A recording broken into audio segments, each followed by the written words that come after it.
हमारे देश में कुछ किले ऐसे हैं जिनका इतिहास लोगों को हैरानी में डाल देता है। सैकड़ों सालों से खड़े ये किले कई युद्धों को झेलने के बावजूद मजबूती से खड़े रहे हैं। कुछ किले ऐसे हुए जो इतने मजबूत थे कि जिनकी दीवारों का तोप भी बाल बांका नहीं कर पाती थी।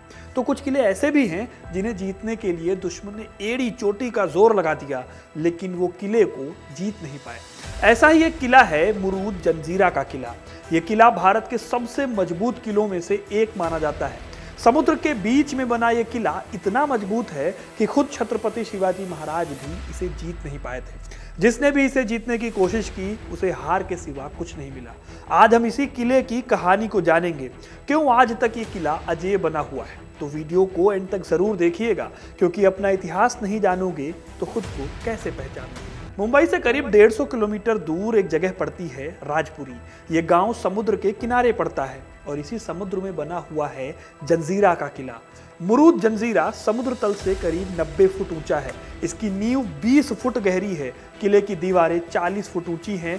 चूना पत्थर, कांच और गुड़ को मिलाकर इन दीवारों को बनाया गया है और किले की रक्षा के लिए 28 बुर्ज हैं। इस वजह से किले पर फतह कर पाना और भी मुश्किल हो जाता है। किले की खासियत यह है कि जैसे जैसे आप इसके करीब जाओगे आपको लगेगा कि जैसे इसकी दीवारें ऊपर की ओर उठ रही हैं।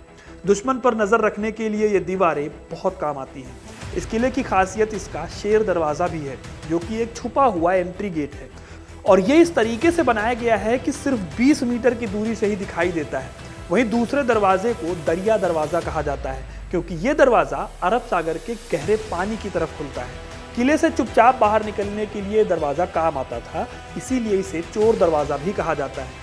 करीब 22 एकड़ में बने इस किले को बनाने में लगभग 22 साल लगे थे।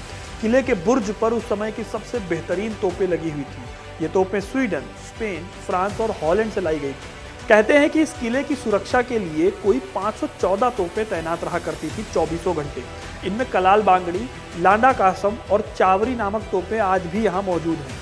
कलाल बांगड़ी तोप को बहुत दूर तक अचूक निशाना लगाने के लिए जाना जाता है। अब क्योंकि किला चारों ओर समुद्र से घिरा है, इसलिए यहाँ पर महीनों तक अंदर ही बंद रहने के सारे इंतजाम भी किए गए हैं। किले के अंदर ही 7 फुट गहरे मीठे पानी के 2 छोटे तालाब हैं। यहाँ एक मीठे पानी का कुआं भी है जो आज भी काम करता है। किले के बीचों बीच पहले सिद्दी नवाब की हवेली भी है।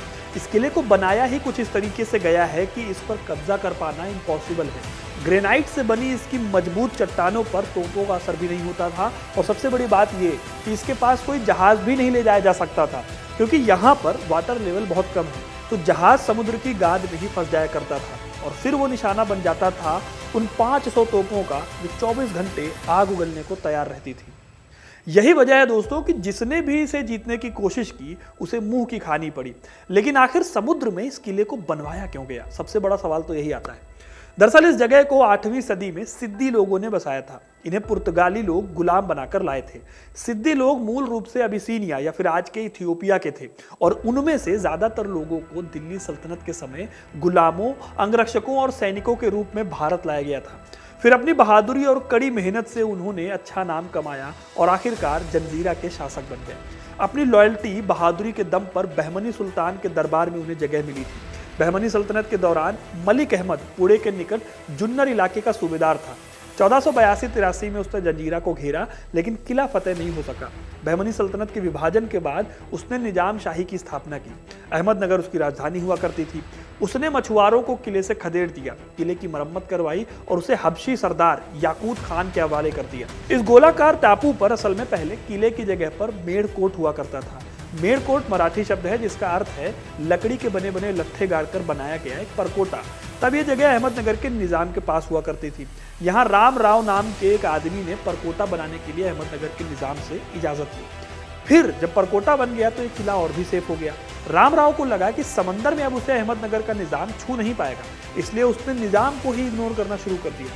फिर उसे रोकने के लिए निजाम ने अपने ही एक कारिंदे पीरम खान को भेजा।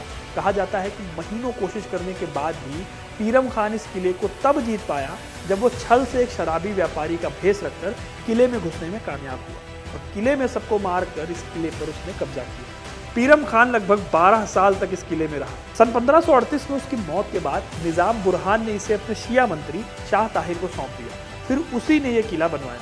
उसके बाद से साल 1947 तक ये किला कभी जीता नहीं गया। आज ये किला जैसा दिखता है वैसा बनाने का काम मलिक अंबर ने किया था। इथियोपिया से आया मलिक पहले गुलाम हुआ करता था और फिर तरक्की पाकर इस किले का मालिक बना था। उसके ही टाइम पर अकबर ने यहाँ हमले किए थे। साल 1600 में अकबर ने अहमदनगर जीता, लेकिन मलिक अंबर ने निजाम शाही का काफी प्रदेश अकबर से दोबारा जीत लिया। फिर 1618 में सिद्दी सुरुल निजाम से उसने जंजीरा की जागीर को अपने कब्जे में किया और खुद को जंजीरा रियासत का पहला नवाब घोषित किया। उसी ने इस किले को ऐसा बना दिया कि उसे जीत पाना नामुमकिन हो गया।